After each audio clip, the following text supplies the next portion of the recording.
오늘 말씀은 소위 칠병이어 이적이다 이렇게 불리는 사건입니다. 이 사건이 언제 일어났는지 성경에 보니까 분명하지는 않습니다. 다만 여러 가지 문맥을 통해서 추측해 보면 예수님께서 두로 지방에서 수르보니게 여인의 딸을 고치신 후에 이제 그 지경을 떠나서 다시 갈릴리로 오시고 그 다음에 갈릴리 호숫가 어느 산 속에서 이제 수많은 병자들을 치유하시는 가운데 여러 날을 이렇게 지나는 가운데 오늘 이 사건이 있었던 것으로 이해합니다. 이번에도 예수님의 말씀을 듣고 질병을 고침받기 위해서 참 많은 사람들이 모였습니다. 이들은 사흘 동안이나 예수님과 함께 있었기 때문에 준비해온 양식이 다 떨어져서 이제 먹을 것이 없는 상태입니다. 또한 무리 가운데는 두로와 시돈으로부터 이렇게 멀리서 온 사람들도 있었습니다. 예수님은 이제 그들이 돌아가다가 혹시나 기진할까 염려가 되었습니다. 이러한 사정을 다 아신 예수님께서 제자들을 부르시고 말씀하십니다. 오늘 2절과 3절에 보니까 내가 우리를 불쌍히 여기노라. 그들이 나와 함께 있은지 이미 사흘이 지났으나 먹을 것이 없도다. 만일 내가 그들을 굶겨 집으로 보내면 길에서 기진하리라. 그 중에는 멀리서 온 사람들도 있느니라. 무슨 말씀입니까? 예수님과 함께 있은 지 사흘이나 되었는데 먹을 것이 없어서 참 가엾구나. 그들을 지금 이 상태로 보내면 가다가 기진할까 쓰러질까 참 염려가 되는구나. 그러니 혹시 우리가 이 사람들에게 먹을 것을 줄 수 없을까? 지금 이렇게 말씀하시는 것입니다. 예수님은 우리가 참 불쌍하게 보였습니다. 먹을 것이 떨어져 굶진 가운데 있으면서도 예수님과 함께 있고 싶어서 예수님을 떠나지 않고 지금까지 남아 있었던 그 사람들을 볼 때에 예수님의 마음에 불쌍한 마음이 들었습니다. 얼마나 삶이 고단하고 영혼이 곤고하면 굶주림 속에서도 이처럼 나를 찾을까? 예수님의 눈이 이런 마음으로 사람들을 바라보았을 때에 예수님은 그 마음속에 이 연민과 사랑으로 가득 차 있었기 때문에 사람들이 불쌍하게 보였던 것입니다. 그런데 이런 예수님의 안타까운 마음과는 달리 제자들의 대답은 너무나 냉담하고 있습니다. 오늘 4절에 보니까 이 광야 어디서 떡을 얻어 이 사람들로 배부르게 할 수 있으리까? 여러분, 너무나 당연한 대답입니다. 지금 이 산속 광야에서 4,000명이 넘는 이 많은 사람들을 어떻게 떡을 얻어서 배부르게 먹을 수 있습니까?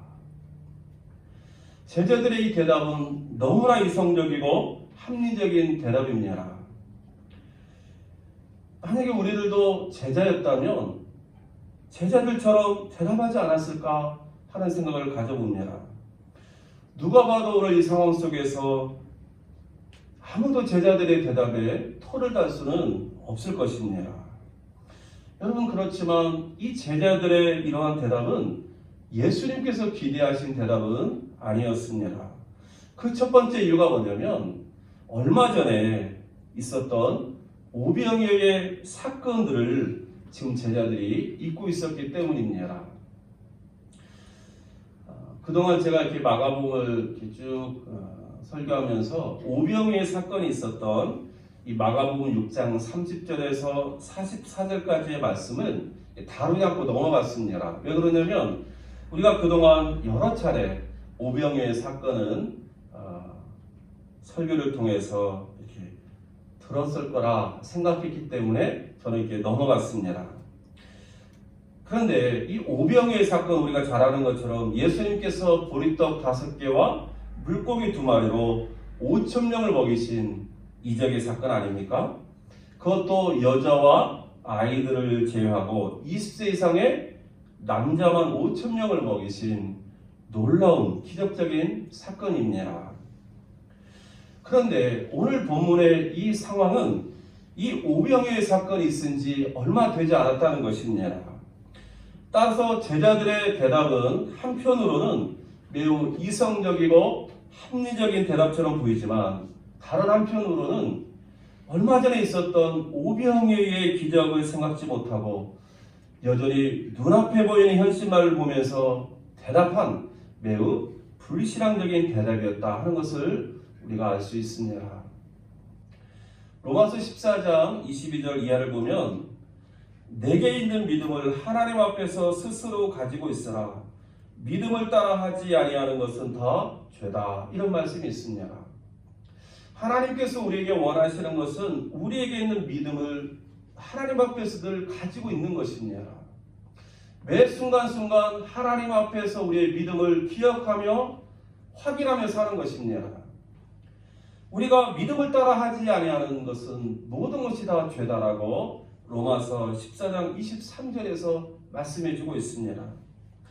여러분, 때로 우리들도 이 제자들처럼 매우 이성적이고 합리적으로 생각하고 말하고 행동할 때가 있습니다. 그러나 그것이 때로는 죄가 될 수 있음도 우리는 기억해야 됩니다. 만약에 제자들이 얼마 전에 오병이어의 이적 사건을 경험하지 않았다면, 그래서 보리떡 5개 물고기 2마리로 5천 명을 먹이시는 예수님의 능력을 보지 않았다면 오늘 이 순간에 제자들의 이 대답을 예수님도 책망하지는 않았을 것입니다. 그런데 얼마 전에 분명히 그런 오병이어의 사건을 경험하고서도 그 사건을 기억하지 못하고 눈에 보이는 대로 이성적이고 합리적으로 냉담하게 대답했던 이 제자들의 모습은 예수님께서 결코 기리하지 않은 그런 대답이었다는 사실입니다. 사랑하는 성도 여러분, 우리들도 매 순간순간 믿음으로 예수님께 응답하는 것, 이것이 우리의 모습이 되어야 될 줄로 믿습니다. 사실 우리들도 그동안 살아오면서 살아계신 하나님의 능력을 맛봤습니다. 또 우리가 기도했던 것에 대한 응답도 참 많이 경험해 왔습니다. 그러면서도 우리도 어려움을 만나거나 위기의 순간을 당하면 언제 그렇냐는 듯이 이전의 경험을 새까맣게 잊고 낙심하고 두려울 때가 있지 않습니까? 더 나아가서 하나님 원망을 하고 불신앙적인 말이나 행동을 할 때가 있지 않습니까? 그러므로 우리는 믿음을 따라 하지 않는 것은 다 죄다. 이 말씀을 우리 마음에 새겨야 될 줄로 압니다. 믿음은 기억하는 것입니다. 이전에 하나님께서 내게 행하셨던 그 일을 기억하는 것이 믿음입니다. 두 번째는 더 심각한 이유가 있습니다. 뭐냐면 이 광야 어디서 떡을 얻어 이 사람들로 배부르게 갈 수 있으리까? 라는 이 제자들의 대답은 누가 이 광야에서 이 많은 사람을 배부르게 할 수 있습니까? 라는 의미일 것입니다. 다시 말해서 광야에서 4천 명이 넘는 이 많은 사람 배부르게 할 사람은 아무도 없습니다. 지금 이런 역설적인 표현인 것입니다. 지금 제자들은 주님, 그런 음식을 구할 수 있는 사람은 아무도 없습니다. 단 한 사람도 없습니다. 지금 이렇게 잘라 말하고 있다는 사실입니다. 그런데 문제는 뭐냐면 바로 여기에 예수님도 포함되고 있다는 사실입니다. 지금 제자들이 이 광야에서 아무도 이 많은 사람들을 먹을 수 있는 떡을 준비할 사람이 없습니다. 라고 이야기했을 때 그 안에도 예수님도 포함되어 있다는 사실입니다. 지금 제자들은 광야에 가득한 4천 명이 넘는 배고픈 사람들을 보느라 오병이어의 능력을 보이신 예수님을 보지 못하고 간과하는 우를 범하고 있습니다. 그렇습니다. 눈앞에 보이는 문제만 보면 우리 곁에 계신 예수님을 보지 못하고 간과하게 됩니다. 현실의 문제만 크게 여기면 우리가 의지하고 믿어야 될 주님을 잊어버리게 되는 것입니다. 그래서 우리는 삶의 자리에서 믿음으로 사는 것이 중요합니다. 교회 안에서 또 평안할 때만 믿음을 기억하는 것이 아닙니다. 교회 밖의 삶의 현장에서, 그리고 우리가 인생의 위기를 만나고 어려움에 봉착할 때에 바로 그 순간에 예수님, 주님을 기억하는 것, 이것이 바로 믿음의 삶인 것입니다. 히브리서 11장 6절에 보니까 믿음이 없이는 하나님을 기쁘시게 하지 못하나니 하나님께 나아가는 자는 반드시 그가 계신 것과 또한 그가 자기를 찾는 자들에게 상 주시는 이심을 믿어야 할지니라. 하나님이 기뻐하는 믿음은 무엇입니까? 첫 번째로 하나님이 계신 것을 인정하는 것입니다. 매 순간순간 우리 삶의 자리에서 하나님이 함께 하신다. 하나님 이 순간에도 나와 함께 하신다는 것을 인정하는 것이라는 것입니다. 그리고 더 나아가서 그 하나님을 찾는 것입니다. 위기의 순간에, 어려움의 순간에 하나님 나를 좀 도와주십시오. 즐거움의 시간에, 감사의 시간에 찬송하며 하나님께 영광 돌리는 것입니다. 여러분, 하나님은 이러한 자를 기뻐하신다라고 우리에게 말씀해 주고 있습니다. 예수님께서는 요한복음 16장 33절에도 이렇게 말씀하십니다. 너희로 내 안에서 평안을 누리게 하려 함이라. 세상에서는 너희가 환난을 당하라. 담대하라. 내가 세상을 이겼노라. 이 말씀 역시 마찬가지입니다. 너희가 세상에서 환난을 당할 때에 내가 십자가를 통하여 사망 권세를 이기고 세상과 죄를 이겼다는 이 사실을 기억해라. 내가 이겼으니 너희도 이길 거라는 나의 말을 기억하라. 지금 예수님께서 이렇게 말씀하고 계시는 것입니다. 제자들은 광야와 배고픈 4,000명을 보느라 바로 옆에 있는, 바로 앞에 계신 예수님을 보지 못했습니다. 여러분, 이것이 우리의 모습이고 우리의 연약함입니다. 그렇지만 반대로 생각해 볼까요? 우리가 매 순간순간마다 나와 함께 계신 예수님, 나와 함께 계신 우리 주님을 잊지 않고 바라본다면 그것이 바로 우리의 강함이 된다는 사실입니다. 예수를 잊지 않고 사는 것만으로 우리는 지금보다 훨씬 더 담대하게 살 수 있음을 잊지 않기를 바랍니다. 그런데 제가 오늘 이 말씀을 준비하는 가운데 묵상하면서 발견한 것이 하나 있습니다. 그게 뭐냐면 우리가 참 배고픈 인생이구나 하는 사실입니다. 오늘 본문을 보니까 1절에 큰 무리가 있어 먹을 것이 없는지라, 2절에는 그들이 나와 함께 있은지 이미 사흘이 지났으나 먹을 것이 없도다. 먹을 것이 없다는 말이 두 번이나 강조되어 기록되고 있음을 보게 되었습니다. 먹을 것이 없다? 이게 과연 어떤 의미일까 생각해 보았습니다. 여러분, 물론 먹을 것이 없기 때문에 배가 고픕니다. 기진하게 됩니다. 하지만 처음부터 먹을 것이 없었던 것이 아닙니다. 그동안 준비해온 것을 먹으면서 지냈습니다. 그런데 하루, 이틀, 사흘 이렇게 지나다 보니까 먹을 것이 다 떨어진 것입니다. 여러분, 그러면 무엇이 문제입니까? 언뜻 보면 먹을 것이 떨어진 것이 문제처럼 보입니다. 하지만 우리 인생은 끊임없이 배고픈 삶의 연속입니다. 오늘 먹어도 내일이 되면 배고픕니다. 죽기 전까지는 우리는 늘 배고픔이 계속될 것입니다. 그런 의미에서 우리는 배고픈 인생이구나 하는 것을 깨닫게 되는 것입니다. 여러분, 이뿐만이 아닙니다. 우리는 누군가의 사랑에 늘 배가 고픕니다. 우리는 누군가의 인정에 늘 배고파합니다. 우리는 세상의 성공에 늘 배고파하고, 우리는 이 세상을 살면서 우리가 필요로 하는 것들에 대해서 늘 배고파합니다. 더 나아가서 우리는 갈급한 내 영혼을 채울 수 있는 하늘의 은혜에 늘 배고픈 인생들입니다. 저와 여러분은 그런 의미에서 배고픈 인생입니다. 채워지지 않기 때문에 배고픈 인생으로 살아갑니다. 여러분 이것이 원래 우리의 모습이 아니겠습니까?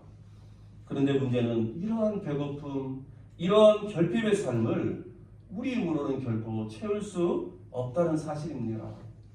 우리에게는 우리의 결핍을 스스로 해결할 만한 능력이 없습니다. 그래서 무능함과 연약함, 이것이 우리의 본래의 모습인 것입니다. 이런 무능하고 연약한 인생이 어떻게 스스로의 인생을 채울 수 있다고 장담할 수 있습니까? 그런 점에서 우리는 이 하나님의 말씀에 귀를 기울여야 됩니다. 이사야 41장 14절에 보니까 버러지 같은 너 야곱아, 너희 이스라엘 사람들아 두려워하지 말라. 나 여호와가 말하노라. 내가 너를 도울 것이라. 내 구속자는 이스라엘의 거룩한 이인이라. 하나님은 이스라엘 백성들을 향하여서 버러지 같은, 지렁이 같은 야곱아 이스라엘아 부르고 있습니다. 지렁이, 버러지는 무능력, 연약함의 상징입니다. 우리가 그러한 존재라는 것입니다. 우리의 배고픔을 채울 수 없는 연약한 인생, 이것이 바로 우리의 모습이라는 것입니다. 그래서 하나님께서 말씀하십니다. 내가 너를 도울 것이다. 내 구속자는 이스라엘의 거룩하니라. 하나님이라 말씀하고 계시는 것입니다. 시편 146편에도 귀인들을 의지하지 말며 도림이 없는 인생도 의지하지 말라. 그의 우에 끊어지면 흙으로 돌아가서 그날에 그의 생각이 소멸하리로다. 야곱의 하나님을 자기의 도움으로 삼으며 여호와 자기 하나님에게 자기의 소망을 두자는 복이 있도다. 여러분, 도림이 없는 인생 가운데 우리도 포함된다는 것을 기억해야 됩니다. 우리가 다른 사람들을 의지하는 것도 헛되지만 내 스스로 나를 구원할 수 없는, 나를 도울 수 없는 내 자신을 의지하는 것도 헛되다는 것을 우리가 기억해야 됩니다. 하나님은 그런 우리 인생을 향해서 말씀하십니다. 여호와 하나님을 자기 도움으로 삼으라. 여호와 자기 하나님에게 소망을 둔 자가 복이 있다. 배고픈 인생, 결핍의 인생, 무능한 인생, 연약한 인생, 그게 우리의 모습이라면 우리가 우리 스스로를 의지하거나 힘없는 나의 인생을 의지하는 것이 아니라 하나님 앞에 소망을 두고 살아가고 하나님의 도움을 찾아 그 하나님께로 나아갈 수 있는 우리 모두가 될 수 있기를 주 이름으로 축원합니다. 제자들의 이런 부정적이고 불신앙적인 대답을 들으신 예수님, 그런데 그 제자들을 책망하지 않습니다. 대신에 그들에게 묻고 계십니다. 너에게 떡 몇 개가 있느냐? 제자들이 아마도 찾아봤겠죠. 여기에 7개가 있습니다. 여기에 생선, 작은 생선 2마리가 있습니다.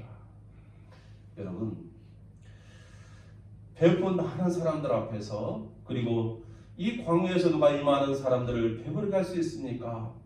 절망하며 탄식하는 제자들 앞에서 예수님의 물음은 무엇이었습니까? 너에게 떡 몇 개가 있느냐 하는 것입니다. 여러분, 이 떡 몇 개가 있느냐 하는 말씀은 너희가 가지고 있는 떡이 몇 개인지는 모르겠지만 그것을 나에게 줘라, 나에게 달라 하시는 주님의 요청인 것입니다. 여러분, 예수님의 해결책이 무엇인 줄 아십니까? 이 절망의 상황 속에서, 이 안타까운 상황 속에서 예수님께서 제자들에게 보여주시는 해답이 무엇이냐? 그것은 너에게 있는 그것을 나에게 맡기라 하는 것이었습니다. 너에게 있는 모든 것 다 찾아봐도 떡 7개, 작은 생선 2마리, 이것은 너무나 작아서 배고픈 4,000명을 먹이기에는 너무나 보잘것없는 그것일지라도 너에게 있는 그것을 나에게 가지고 와라. 그러면 내가 너희의 배고픔을 채울 것이다. 이것이 바로 주님의 응답이었다는 사실입니다. 여러분, 우리들도 늘 이 제자들처럼 이렇게 외치지 않습니까? 탄식하지 않습니까? 이 광야 어디서 떡을 얻어 이 사람들을 배부르게 할 수 있습니까? 이와 같이 우리는 매 순간순간 우리의 그 결핍의 상황 속에서, 절망의 상황 속에서, 배고픈 인생의 그 모습 속에서 우리의 한계를 드러내고 절망하고 탄식하면서 상황을 탄식하고 그렇게 우리 살아가고 있지 않습니까? 그러나 주님은 뭐라고 대답하십니까? 그렇지 않다. 너에게 있는 그것이 아무리 보잘것없는 것일지라도, 그리고 그것을 가지고 너희가 아무리 부둥켜 살아갈지라도 해결할 수 없는 그것을 가지고 나에게 오라. 그러면 내가 너희의 배고픔을 채워줄 것이다. 이것이 바로 주님께서 우리 제자들에게 말씀하고 있는 내용입니다. 사랑하는 성도 여러분, 떡 7개, 작은 생선 2마리처럼 우리에게 있는 것, 그거 아무리 다 모아도 우리 인생을 채울 수가 없습니다. 우리가 스스로 우리 인생을 채우고자 한다면 우리는 결코 채울 수 없을 것입니다. 그러나 예수님은 우리에게 말씀하고 있습니다. 배고프냐? 그 배고픔의 문제를 나에게 가져와라. 그럼 내가 너희의 배고픔을 채워줄 것이다. 너에게 있는 그것을 나에게 가지고 와라. 그러면 내가 너희의 배고픔을 채울 것이다. 약속하고 계십니다. 사랑하는 성도 여러분, 너에게 떡 몇 개가 있느냐? 너에게 있는 것을 나에게 달라. 예수의 말씀을 듣고 제자들이 가져온 떡 7개와 작은 생선 2마리를 가지고도 예수님은 남자만 약 4,000명이나 되는 그 배고픈 많은 사람들을 배불리 먹게 하셨고, 그 남은 조각을 7광주리에 거두게 하셨습니다. 하물며 우리가 붙들고 있는 그것을 가지고 순종하는 마음으로, 순종하는 믿음으로 주님 앞에 가지고 맡긴다면 나 한 사람 하나님 예수님께서 충만함과 부유함으로 채워주시지 않겠습니까? 오늘 말씀은 배고픈 인생을 채워주시는 전능하신 예수님의 이야기입니다. 전능하신 예수님의 능력은 떡 7개와 생선 2마리로 4,000명을 배부르게 먹이고도 7광주를 남기게 하시는 능력입니다. 여러분, 신앙생활이 무엇입니까? 믿음이 무엇입니까? 배고픈 인생으로 절망적인 상황에 머물러 있는 것이 아닙니다. 이 광야 어디서 떡을 얻어서 이 사람도 배부르게 할 수 있습니까? 이러한 탄식 속에 머무는 것이 믿음이 아닙니다. 내게 있는 배고픔의 문제, 이 절망의 상황을 예수님께 가지고 나가 예수님의 손에 맡기는 것이 바로 믿음입니다.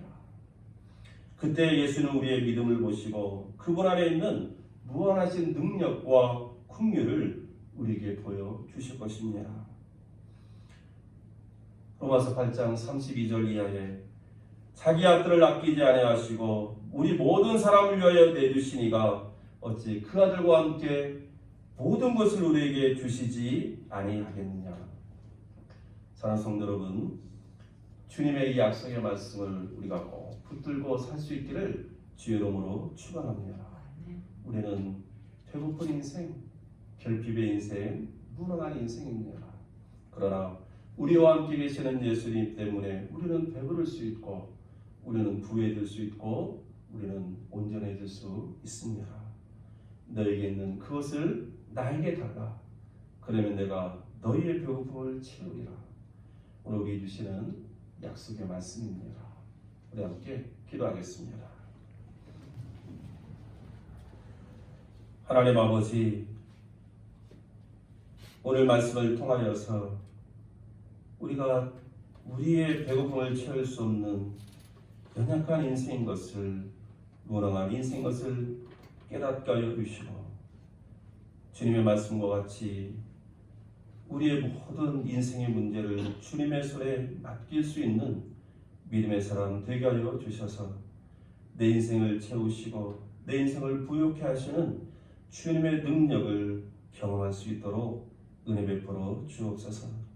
예수 그리스도의 이름으로 기도하옵나이다.